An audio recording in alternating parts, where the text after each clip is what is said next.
2025 թվականի նոյեմբերի 7-ի, երբ որ եկա կառավարության շենք խնդիրը բարձրացնելու, որ տանիքս չեն վերանորոգում, իքը պատճառաբանություններ պատճառելով 2026 թվականի հունվարին ու փետրվարին իմ աշխատավարձը ճիշտ ասած կրճատել էին, բացակային դրել, որի թե ես չեմ ներկայացել աշխատանքի, որի համար սուտ է, հերքում եմ ես իրականում, որ չեմ աշխատել, ես ինքս նկարները ունեցել եմ ու մինչև հիմա էլ կա այդ նկարները։ Տեսանյութ եք նայել, ինչ-որ գործին ընթացք տրվեց։ Գործին ընթացքը իրականում չի էլ տրվել, ուրեմն ես դիմել եմ Մարդու իրավունքների պաշտպանի գրասենյակ, Մարդու իրավունքների պաշտպանի գրասենյակին, երբ որ ես զանգահարեցի իմանամ, թե որ փուլում է իմ այդ աշխատանքի վերադառնալը, գումարներից լվացմանը պատճառը, իրանք արտահայտվեցին, գիտեք, իշկա մեր տեսուչը գնացել է, հետազոտել է, որ այս պարագայում փաստաթղթերը ամեն ինչը ճիշտ է, երբևէ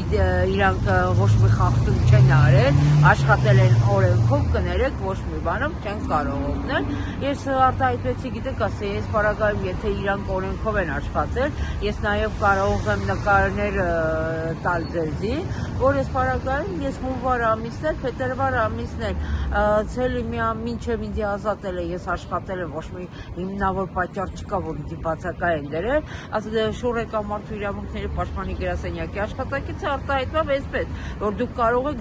դիմել դատարան, մենք ոչինչով կներեք չենք կարողանում ձեզի օգնել, այսինքն ստացվում անենց, որ իրանք անիմաստեղը աշխատավարձ է ստանում ու ոչ մի մարդկանց ոչ մի օգնություն ցույց չեն տալի, վրդովված բնականաբար ես հեռախոսը անջատել եմ ու նստել եմ ու սենց ասած թախտին, սպասում եմ բախտին, թե երբ կլինի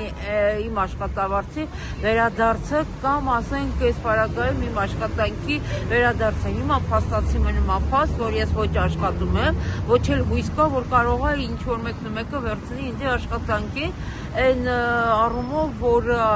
Թաղապետարանի կոմունալ բաժնի պետը արտահայտվում ասենց թաղապետի հետ միասին, որ ինքը հույս չունենա, որ ինքը կվերադառնա։ Ու ամենահետաքրքիրը գիտեք ինչն է, որ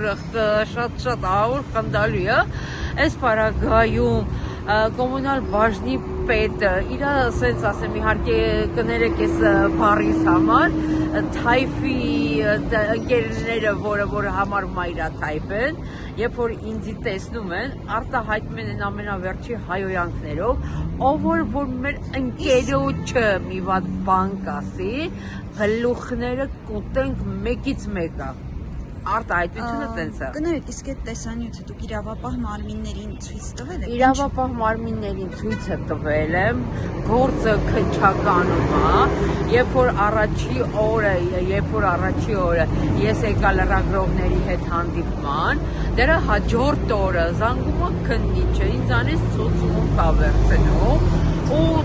ցուցմունք վերցնելուց հետո արտահայտում ասեն, երբ որ զանգեմ այդ ժամանակ էլ գաս, բայց այն զանգելն է, որ պիտի զանգի քննիչը, հələ ոչ մի դու չկա, բացարձակապես։ Ու ամենաահավորը, հաջորդ օրը, որ լրագրողների հետ հանդիպում եմ, հաջորդ օրը Սերգո Սարգսյանի տղեն անպատիվ խոսքեր ասելով, ներկայանալու, որ դու իմ հոր գլխին սարքեցի, գիտես, այդքան հեշտ ես բրծնելու, հեռախոսը տուրս է,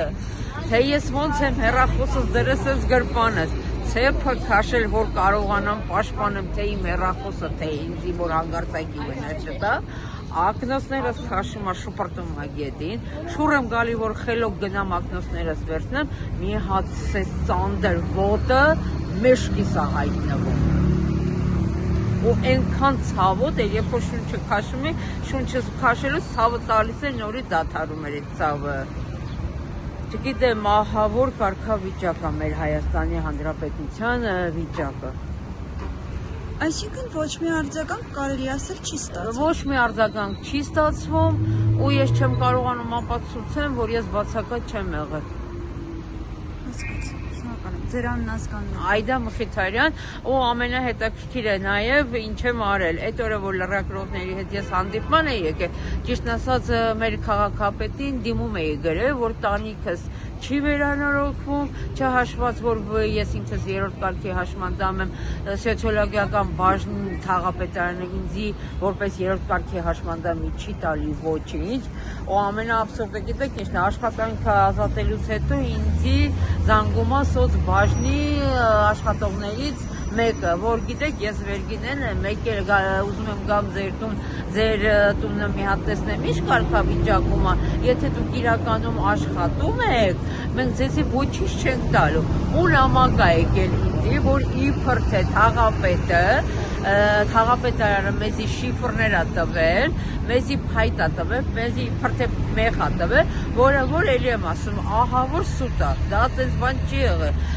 ճիշտ ա, ունենք տուն ծածկել, որ ես ու իմ մաման ենք բերել մեր ուժերով, ինչով ենք, որտեղից ենք բերել, 42 ATS-ը, որ կա երրորդ մասում, այդտեղ զիբիլի արկղներ կա, այդ զիբիլի արկղների մոտը բերել էին, գցել էին այդ շիֆրները, այն հին սովետական ժամանակվա շիֆրները, մամաս գնացել այն ժամանակ աշխատում էր երրորդ մանկական հիվանդանոցում, կաշկայա բերել, այդ կաշկայով մի ձև ես ու իմ մաման կարողացել ենք այդ շիֆրները բերել, իրանք ներկայացնում են, որ իբր թե իրանք են տվել, բայց այս պարագայում այդ շիֆրները իրանք դուրս են գրում, այսինքն անապահով մարդկանց հաշվին, վատառողջ ապրող մարդկանց հաշվին, տանում են իրանք տներն են վերանորոգում, հենց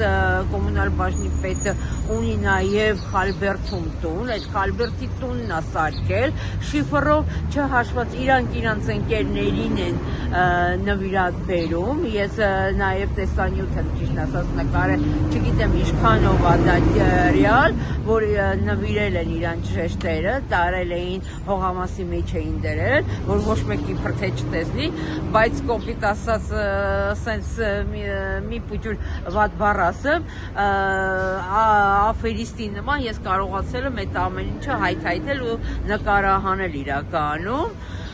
Այսպես ասեմ, շատ դժգոհ եմ մեր ղեկավարությունից զուտ նրա պատճառով, որ իրանք չեն տալի այն, ինչ որ իրականում հասնում է մարդկանց, իրանք պատճառաբանում են, որ իբր թե տվել են, բայց այդ շիֆրները թե ուր ա գնում, չգիտեմ, իրանք մենակ մի անգամ տվել են իրանց աշխատողներից մեկին, որ 88 տարեկան տատիկ էր, այդ տատիկը հիմա չի էլ աշխատում։